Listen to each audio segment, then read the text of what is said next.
Une boîte qui refuse de donner du télétravail à ses employés. Toxique, il faut vivre avec son temps. Il y a 4 raisons principales que j'entends chez les employeurs. On veut du lien social. Vous avez raison, le présentiel permet de créer du lien, de renforcer le sentiment d'appartenance et de nourrir l'intelligence collective et tout ça, c'est essentiel pour la performance. Mais ce qu'on oublie souvent, c'est ce que permet le télétravail. Reprendre le contrôle sur son temps. On dort plus, on évite 30 minutes, 1 heure, parfois 2 heures de transport par jour. On enlève toute la charge mentale autour du se préparer, se déplacer. On peut faire des micro-tâches du quotidien sans les subir le soir. Et ça, dans un monde où tout le monde est épuisé, ça change tout. Le télétravail crée des salariés plus reposés, plus apaisés, plus alignés et donc plus performants. Le sujet aujourd'hui, ce n'est pas présentiel ou télétravail, c'est l'équilibre entre les deux. Et interdire complètement le télétravail, c'est passer à côté de la moitié de l'équation. On perd le contrôle. Traduction, on pense que les gens ne travaillent pas chez eux. Ils lancent une machine, qui regardent des vidéos, qui font leur ménage. Alors c'est peut-être vrai parfois, mais c'est justement pour ça que ça fonctionne. Les études montrent environ 13% de productivité en plus en télétravail. Pourquoi? Moins de bruit, moins d'interruptions, plus de concentration, des pauses utiles qui répondent à de vrais besoins.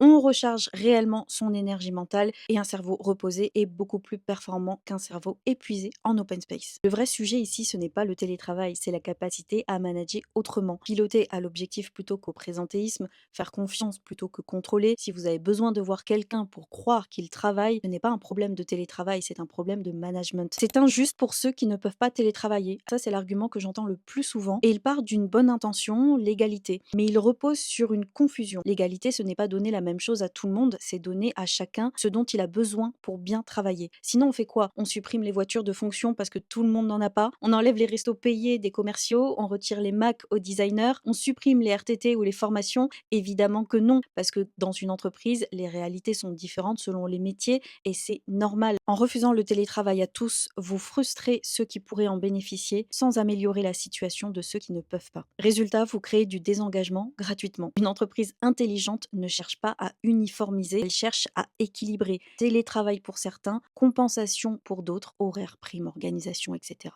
On espère que les gens vont partir. C'est plus fréquent qu'on ne le pense. On durcit les conditions pour pousser à la démission. Sauf qu'on est en 2026, les salariés parlent, les réseaux sociaux amplifient tout et les conséquences sont énormes. Pas de buzz, image employeur dégradée, difficulté à recruter, perte de confiance en interne, les coûts cachés sont gigantesques, beaucoup plus élevés que ce que vous pensez économiser. Conclusion, refuser le télétravail, c'est un choix qui impacte la performance, l'engagement, la marque employeur et la capacité à recruter. Les meilleures entreprises ne cherchent pas à contrôler, cherchent à comprendre, adapter, équilibrer. Parce qu'au fond, la vraie question, ce n'est pas est-ce que mes salariés travaillent, c'est est-ce que je leur donne les conditions pour être performants. Vous en pensez quoi?